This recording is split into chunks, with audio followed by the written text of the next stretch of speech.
welcome back. Hey, welcome. Yes, thank you for doing a very special edition hmm of our channel. In I'm which, excited, actually. no, this should be fun. So, what we're going to be doing today is a scenario I put together for Draw 20, which is the uh, company that makes these cards, designed to be sort of a alternative to a D20 to use. I use them every week in our campaign, our game that we do, and I use them like dice, basically. There's cards 1 to 20, and you can see sort of on the layout that we've got on the table there. They run from being very grim up to being very majestic and heroic, with all the alternatives in between. So we've got they're just kind of fun to flip over because you get these things, and they also give you a lot of alternatives for what you can do with them that you can't do with traditional dice, like adjust the odds and things like that. But in this particular case, I decided to put together a scenario where the concept is you're in a tavern where all good Dungeons and Dragons campaigns start, It's true. and you have to get out of the tavern. So you start at 1, you go through 5 events that, as you flip over, I'll refer to the table I put together for these. It'll give you prompts and things like that. It's a little bit choose your own adventure-y That's in cool. terms of how it works. So my only goal is to get out of the tavern. That's why you're standing up at the table. You've been at the tavern all day. It's time to get out. I must be very drunk if this is going to be a challenge. Well, you know what? It's not so much you that's the problem. Okay, got it's it. people in the tavern Right. that are the problem. Right. That's what I always say. I'm not a problem. I could stop whenever I want. Listen, honey, I would have been home sooner, but the people in the tavern are a problem. So the opening, if you look, I've got a dialogue thing here for number 1, and it just says, "You've whiled away most of the afternoon in a tavern. The room has been slowly filling up with an interesting cast of characters. The conversations getting steadily louder, the singers getting steadily bawdier. But the hour is beginning to grow late, and you decide it's time for you to leave. You rise up from your seat and begin making your way across the room towards the door." And at that point, the next line says, "Flip the next event card." And the idea is you flip the next event card. I will do that then. And yes, it's that one right there. You've got it. And it is a 2. It is a 9. A 9. See, I can't see. Yeah, he doesn't. He's got a bad view of this. He's watching from another state. I will. So as we go through this, I'm going to read you exactly from way up here. It's really hard. I'm like 500 miles away. So I'm going to read you what happens here as we go through this. You've got your character sheet on the right. I think we should reference because we made that last week. We did. And you can check that out on our YouTube channel if you want to see the character creation. For the most part, we're just going to use those set of skills that are in that box there, and I'll give you some options for that. But let's go ahead and go to item 9 on the list here. This is a good one. I can't wait. A good one. It's a go. This one sucks. You know, when you make your own stuff, sometimes that's the attitude you bring into it. But, all right. "It's freezing in here." The tallest of a group of goblins at a table in the back shouts towards the bar. One of the bartenders shouts back, "You get Lily a light up. I'll give you 5 gold." The goblin glances towards the cold hearth in the corner of the room and then shakes her head. "Not worth it." Assuming Lily is the name of the hearth, you approach. 5 gold is 5 gold, right? As you reach the poker resting the stone fireplace, you hear a voice from within the hearth. "Whoa, just what do you think you're doing?" You pause a moment, not sure where that voice came from, then proceed. "I said, what the hell do you think you're doing?" To figure out where this voice is coming from, please make a perception check. Okay. So the other deck of cards that you have, because each Draw 20 deck comes with 2 sets of 1 through 20, each with a different theme. Go ahead and shuffle those. So yeah, and while I'm doing that, I've said it's time to leave, right? And I'm walking out. And apparently we're the kind of establishment that serves goblins as well. Oh yeah, no, it's a wider range of things. Okay. In here, it's a pretty. There's goblins in here. They're very progressive establishment. You got a chance. I mean, how much gold do you have on your character sheet right now? I don't think I have any gold. Do I have gold? It's right below, right in this, right about where your chest is on your picture. Okay, let me let's give this. And I think you have 15. I'm just gonna look in Go ahead and look. the actual sheet. There you go. That's a good idea. Oh yes, I do. I have 15 gold. So this would be like. This is a substantial. This is quite the windfall for me. Yeah, exactly. So this is let's not poo-poo 15 gold. Yeah, because I was gonna say like. I guess, we had established that I'm a kombucha salesman, and things are not going as well as I would have hoped. And we've also established that you're terrible at making kombucha. Yeah, I do need some more supplies for my next batch. So this makes sense. Now, light a hearth for 5 gold. That seems like a pretty good deal. Now, what happened is that the bartender, this guy started complaining. One of the goblins started complaining. The bartender said, "Hey, if you can get it to light, I'll give you 5 gold." And he was smart enough to say, "That's he must be a regular." Yeah, he decided that. Your impression, because you've got deep biases against goblins. Obviously, this is just obviously lazy and doesn't want to do some work. All right, is this done? This one? No, you just leave it out. Okay. And I'm going to do a perception check. And this deck has 1 through 20 in it. I haven't removed anything. Exactly. Yes. Okay. So go ahead and flip a card and tell me what you get. I got a 5. And plus your perception, which is on your in your stats. Yes, and I've moved to the character sheet. So perception. It's alphabetical for your convenience. I have God, they're small. A 4. 4. So that gives you a total of a 9 for your perception. And hold on a sec. I'll go over here. I have to make my way through the thing. That voice, it's almost definitely in your head. Or maybe it was one of the goblins? Either way, it's time to get this fire started. You grab the poker and pick the biggest log on the stack up and throw it into the fire. There's this flurry of sparks as you start poking at it and arranging the log with the poker. All of a sudden, you hear a growl from the flames, and the log is flying at you. Please make a dexterity saving throw. Okay, they didn't like that, so I would shuffle this back in then, because we want to. I shuffle it back into the deck. We want to simulate. I like to shuffle it and give it a couple cuts just to make sure you get a nice. Okay, we're simulating the 20-sided die with the deck. Exactly. Here we go. That's the idea. I'm not going to do any cuts. 14. 14. Oh, and your dexterity saving throw should be. My dexterity it's in the box saving throw is a 1. So it's a total of 15 that you've got there. That seems pretty good. It does. And that was actually the DC to beat. Oh, nice. The log sails over your head, and you hear the goblins behind you scatter in a chorus of squeals as it lands right on their table.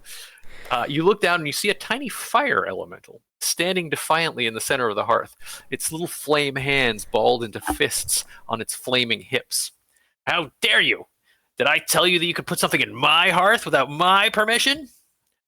You may try to get permission. Okay. In which case you would make a persuasion check. You could also, if you felt like being a little more aggressive, make an intimidation check. You could also, and this is noted with a sigh next to it, try to attack the fire elemental. Yeah, that seems like a terrible idea. He also seems like a pretty salty guy. I don't know that he could be intimidated. Now, I'm just going to check. I don't have any intimidation at all. I do have persuasion, though. I have a 4. I think persuasion would be a good way for you to go here. So, now, how do you persuade a fire elemental in a bar? I mean, what is his job here? You'd think he's... Did he just move in? What can I get some backstory on him? He's obviously got a complicated relationship with he lays ownership to the hearth. It's unclear he feels any loyalty whatsoever, or she feels any loyalty to the tavern at all. Now, I'm not familiar with fire elementals. They motivated by money? Not particularly, you wouldn't say. You can really start just by saying please. Well, here's what I'm going to say. I'm going to go with my true character of being a pathetic man. And I'm going to say, look, I'm down on my luck, man. This 5 gold might be the difference. between me sleeping under a roof tomorrow and being out in the cold. All I'm asking is for a little heat. You're a fire elemental. It's what you do. Can we work something out here? What do I need to do to get you to give us a little warmth? Make that persuasion check, sir. Excellent work. So you got to put that card back in and shuffle it up. Shuffling it up.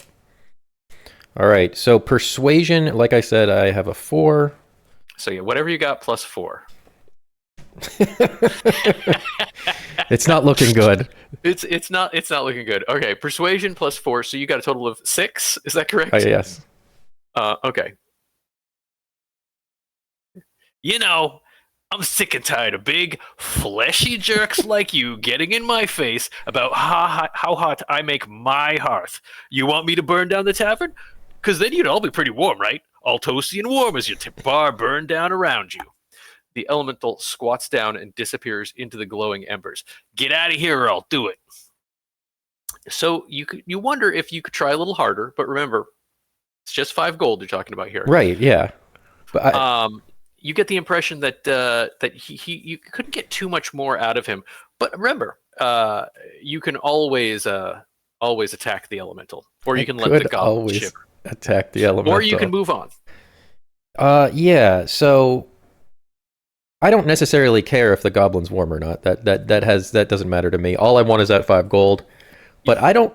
I think I'm gonna have to take a pass on this one. However much I'd kind of like to see myself be burned to a crisp. I think you're making a good call. I think you're making a good call. All right. So the next thing says flip the next event card. All right. We're going with an 11 this time. 11. Oh, that's another good one.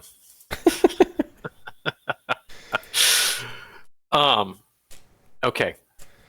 As you're walking through the bar, you hear this rhythmic off-key chanting moving closer to you before you see this motley crew of mostly halflings with a few taller folk mixed in for good measure.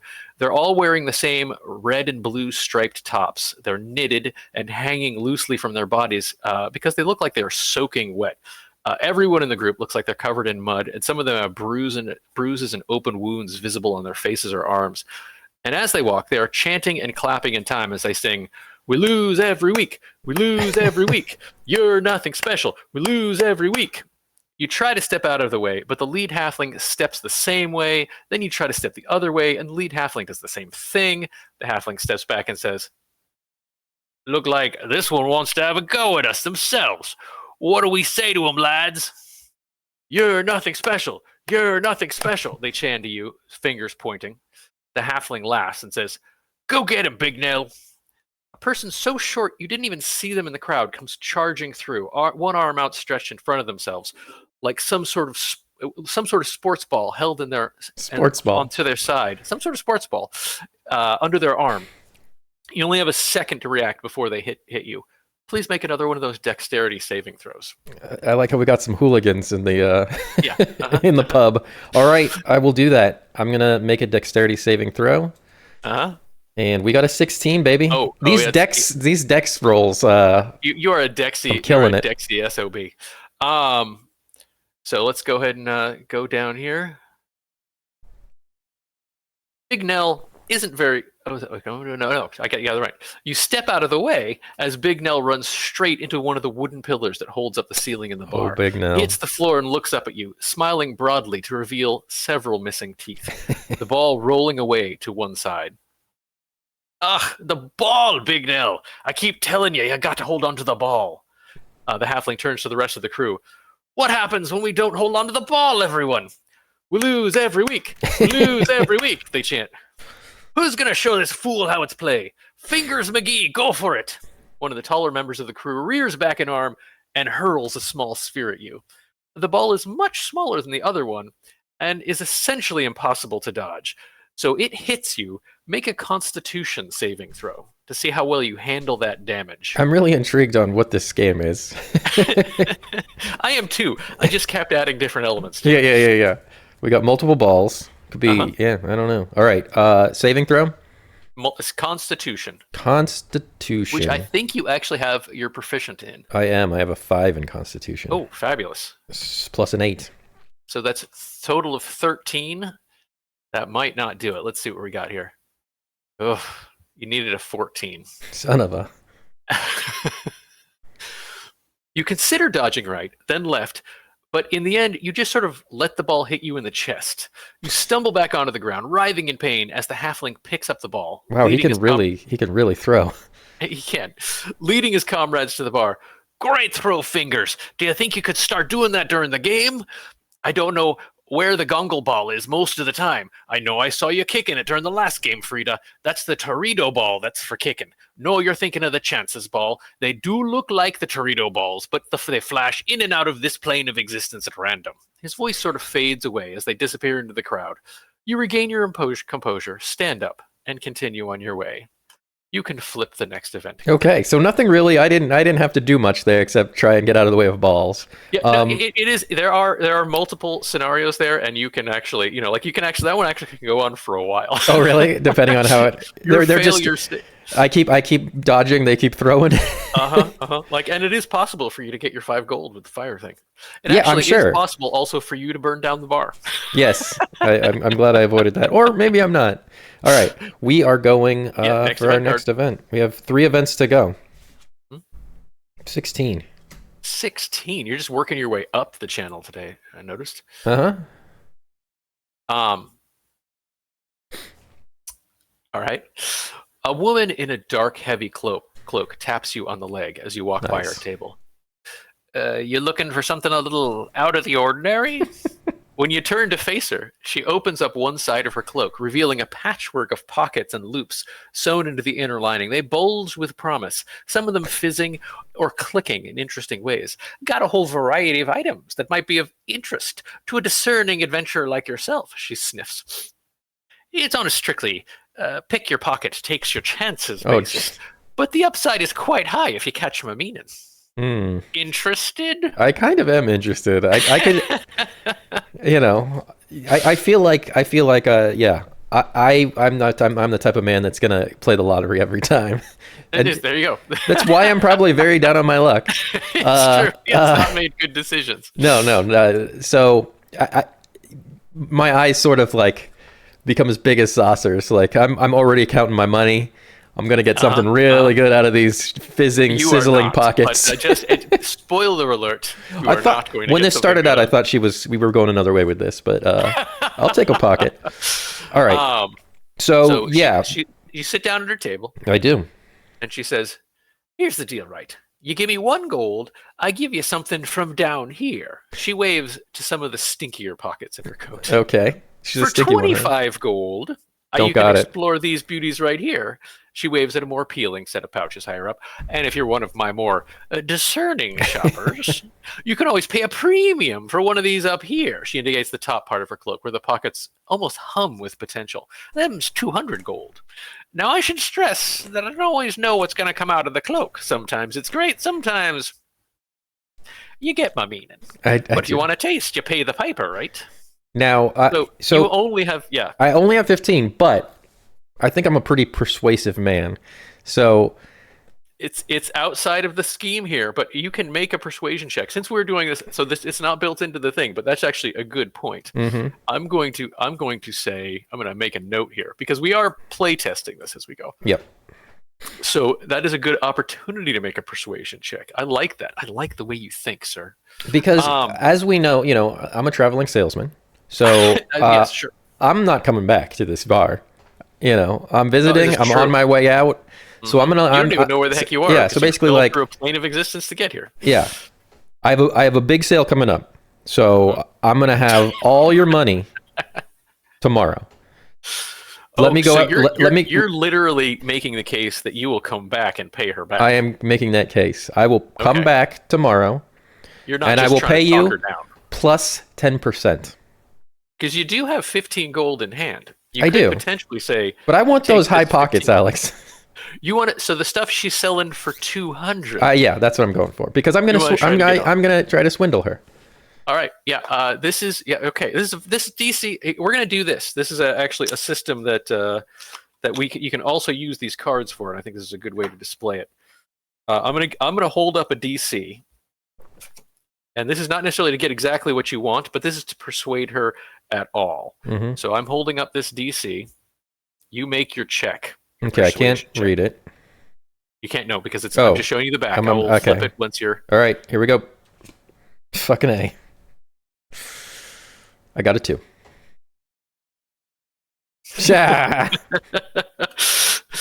It was not easy to persuade her, and you did poorly. I think that's relative. That's my character. I'll take the one. I still got a gold. Let me get one of them bottom pockets. You can knock it down. So you can take 1 gold off there, and then we have something fun here, because you get to make another draw. Shuffle those cards. Yep.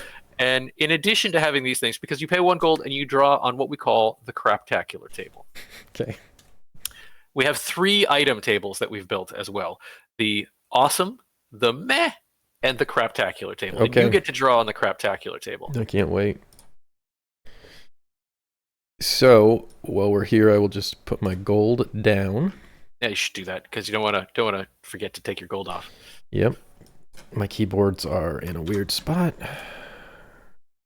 Oop, did I move? Things have happened. Okay. So this is, I'm not sure why it does this, but let's see if we can. I think as you scroll it in real life, it scrolls on the. Is that what happened? I think that's what's happening. Yeah. Let me. But it's more than scrolled. It's like it's also shifted to the right, and yeah. Little technological. It happens. Yeah. Oh. Did you zoom in? No, we're good. Yeah. There we go. Yeah. I see what happened. So we just need to do this. Yeah, there you go. So yeah, go ahead and minimize it. We're learning as we go, people. So go ahead and make that. So you just draw a card. From so this is to see what I'm reaching my hand in. Yes, to you're these picking smelly a pouch. Pockets. All right, here we go. I got an 8. 8. Okay. You pull out a stuffed cat. It's black, white spot on the chest, one eye glass, and the other one just an empty socket. Oh, my aunt treasured this animal during her life. Since she died, we figured that we should honor that love and find a good home for it. So, here you go. I mean, maybe worth 1 gold. Maybe. I don't know that you could find a buyer. Although, in my actual real life, I have a black and white cat. Well, here you go. It does have both eyes, so to match it, I might have to take one of those out. But well, this little woman, she nods and she stands up. Pleasure doing business with you. Yeah, it was all right. Hope you're happy with how it went. If not, there was always next time. And she looks cautiously around herself, then scurries away into the tavern. And you can flip the next event card. All right. 3. We're moving down now. Oh, okay. 3, way down. This is where the dragon shows up, I'm sure. Exactly, the red dragon. I've done no combat. Okay, yeah, here we go. I'm gonna fight whatever this is. It's possible. A creaky voice to your left, and I'll just say it's very easy to move through this without combat. Yeah, and a creaky voice to your left catches your attention. You turn and see a long, thin figure with narrow shoulders, wearing a cloak so long that it brushes the floor. They're speaking with the bartender, and the conversation seems to be getting heated. You step closer, cocking an ear in their direction, and you realize the voice is creaky in part because the hooded figure is trying to whisper and make a demand at the same time. They're speaking slowly, their voice tight with frustration as they enunciate each word, as if they've had to repeat themselves several times already. Give me everything in the till, and no one gets hurt. The bartender, a short, round-bellied man with a bushy gray mustache, thick glasses, and a stained apron, shakes his head, responding loudly before the figure has even finished speaking. Look, if you'll have to speak up if you want to order something, mister. The cloaked figure starts to grumble to itself, smacking a hand down on the counter. It's at that point that you realize 2 things. First, the hand that hit the counter is made of wood. Not carved from wood, but constructed out of sticks and bundles of twigs, stuck together with twine and sap into sort of a facsimile of a hand. You can see the larger branch the fake hand has been attached to, protruding from the sleeve. Second, you notice that this person in the hood is arguing with themselves in a very literal way. There's a voice from around the shoulders. That's it, Dibbers. Let's do this. Another from the waist region. Not yet, Skark. And the head responds in an even fiercer whisper than it used in the bartender. I can still make this work. Shut up. The shoulder growls back, sounding on edge, the wooden hand smacking the counter to accentuate their words, bits of twig falling off with each beat. Now, now, now! It's getting hard to breathe in here! Skark, no! The waist voice warns. You can walk away from this. If you do, you just flip the next event card, being strangely indifferent to the shouting, crashing, and twanging of crossbows that you hear behind you. You can also approach the close figure, tap them on the shoulder, and demand they explain themselves, in which case you can make a persuasion check or an intimidation check, depending on how you want to approach them. It's interesting. We now have the three children in a trench coat situation. It's yeah. You're on the right course. Okay. I mean, I would like to figure out what the hell's going on here. Would my character though? Does he care? I mean, at first I was thinking like, if the bartender was going to know he was getting robbed, I could step in and maybe get a little bit of a reward. But nope, bartender's oblivious. These people are terrible at what they do. I mean, there are most of these outcomes. There are potential. Most rewards, of these scenarios, there are potential rewards. You just haven't had a chance. No, to yeah. Really So what you gave me some options at the end. What were those options? Really, your options are to walk away or to do a persuasion or an intimidation check. So I'd have to figure out what I'm persuading them to do. Well, I think you're just persuading them to talk to you at this stage. You're just trying to get their attention. Okay. You asked. It specifically says you asked them to explain themselves. Like, what are you guys doing? What are you up to? And intimidation would just be a more aggressive version of that. And they're covered in some sort of cloak. It's a cloak from head to toe. Yeah. Could I just rip the cloak off? Well, I don't have an option for that. Now, if we were playing D&D fully, yes. Okay. That is, there are some limitations to doing this because I have to do it more choose your own adventure style. Okay. Because I have to write the outcome of each option. Then I'm gonna just kind of walk up to him and be like, guys, what's going on? Write that down. What's happening here? All right. Make that persuasion check. 15. Just a second. Yep. I'm making a note. Please make a note. All right. So 15. Yes, you've done well at this particular thing. Yes, because that's a 19. Oh, wow. Okay. The figure shuffles awkwardly as it rotates to face you. Their face is hard to make out inside the deep hood, but you think you can see a row of sharp little teeth in the recesses. Mm-hmm. Nothing to see here, sir. They hiss at you, clearly trying to sound friendly and ingratiating, but with a gravelly, whining voice that can't pull that off. Please move along. Official bar inspection business. Yeah. I would like you to make an insight check. Okay. I'm kind of like, can I help these guys rob this bar? That's also an option I hadn't considered. They don't seem up to it, but you know. That is very true. Again, I'm an idiot. I smell an opportunity. 4. 4. I have no insight. You have no insight, so it's just straight 4? No, sorry, it's an 8. I meant 8. Yeah. Okay, your DC was a 9. Son of a. Which is probably, I think that may be the lowest DC in the game that I've put together here. So you said so. Okay. Wait, right? Okay. Got to make sure I go to the right scenario. You'd better leave it. This is official inspection business. Frankly, this tavern feels like it could use a little oversight. So you nod and turn away and walk off into the crowd. You assume that the screams, shouts, and crashing that erupt a moment later behind you are just parts of the inspection process that you don't fully understand. You may flip the next event card. I think we might have to do this again. I want to know what's going on with these guys. All right, flip the next. This is the last event. I'm almost out of this dang bar. 15. 15. Let's go to 15.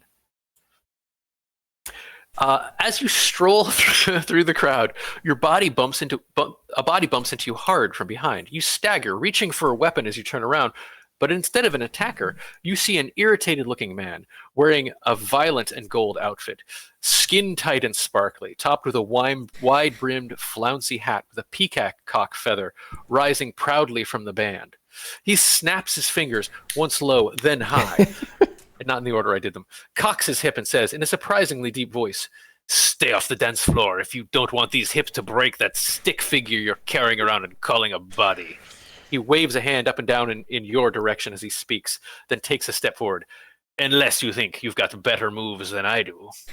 The man looks quite skeptical regarding the prospect of your moves. If you'd like to get down and show this crowd what you've got, you can take that option. If you'd like to shake your head and walk away, you can go ahead and flip the next event card. There are disadvantages to walking away from the dance challenge, though. I'm assuming dance challenge is dexterity based. I think it actually could be charisma based too. Okay, listen here, Antonio Banderas. You picked the wrong kombucha salesman. We're going to the floor. Excellent. That is the right answer for this scenario. I mean, otherwise we're done. Right. Yeah. Well, my charisma and dexterity are both great at a 1. So excellent. No, you're going to do great. The man nods, a slow smile spreading across his face. All right. Step on out here and let's introduce ourselves. The man raises his arms and does a twirl. "You all know me," he says to the crowd. "The Peacock Prince at your service." The Peacock Prince. He crosses his legs and bows deeply at the waist, hat in hand, swept out to the side with that peacock feather on prominent display as the crowd applauds. There's even a whoop. As he stands up straight, he turns to you. "Go ahead, let the people know who you are." The floor is yours, so you can simply introduce yourself with your real name and just go on to the thing, or you can add a little flourish. You can give yourself a stage name, put a little oomph into the performance. Are you given professional dancer vibes, maybe more professional wrestler? Whatever it is, feel free to stand up in real life and inhabit that role as you tell your family, roommates, pets, or just the wall who you are and what you're doing here. And then you make a performance check. Now, the performance check is for your introduction. Okay.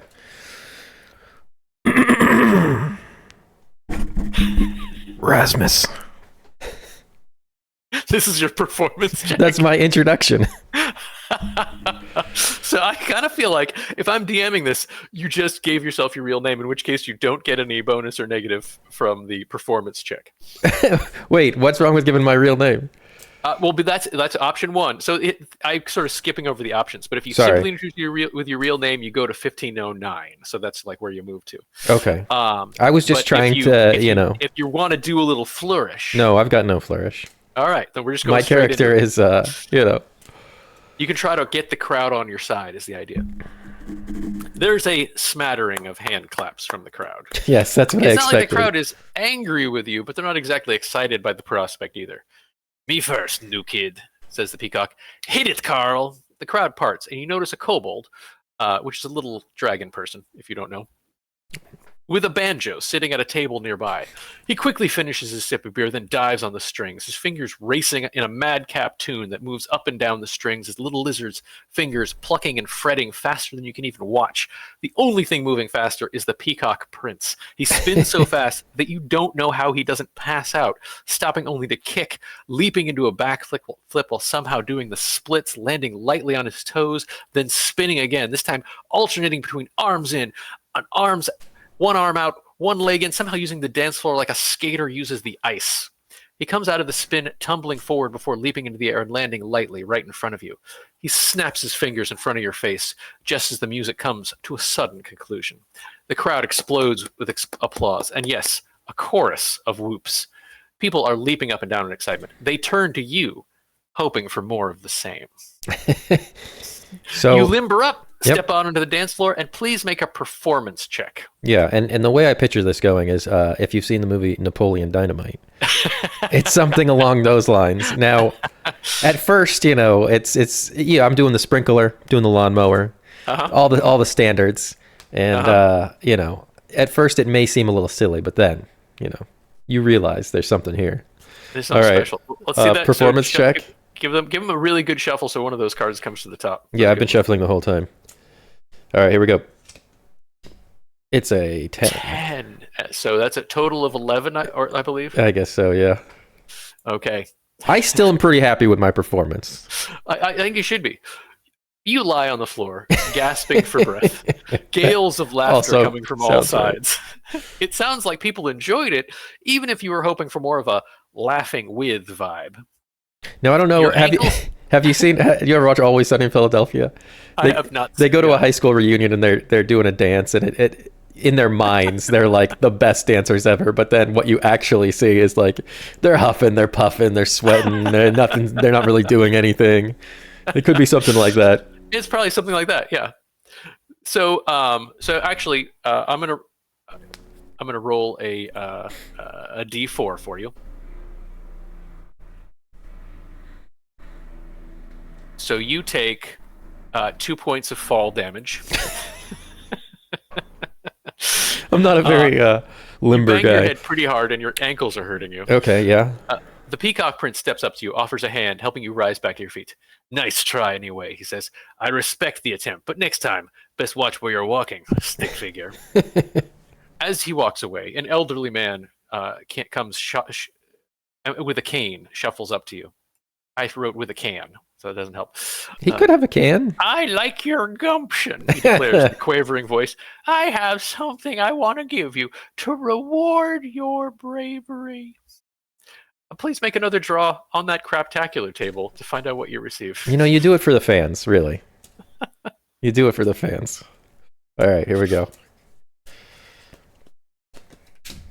13, baby.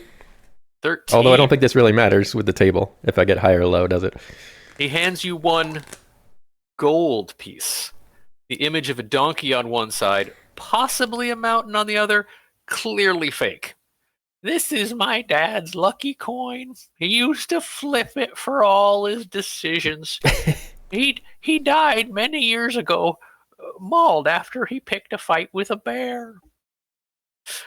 And the old man shuffles off. You now have a fake gold coin and a stuffed cat is what you have managed to get out of this. And I spent only 1 gold to get it. I'm thinking I came out on top.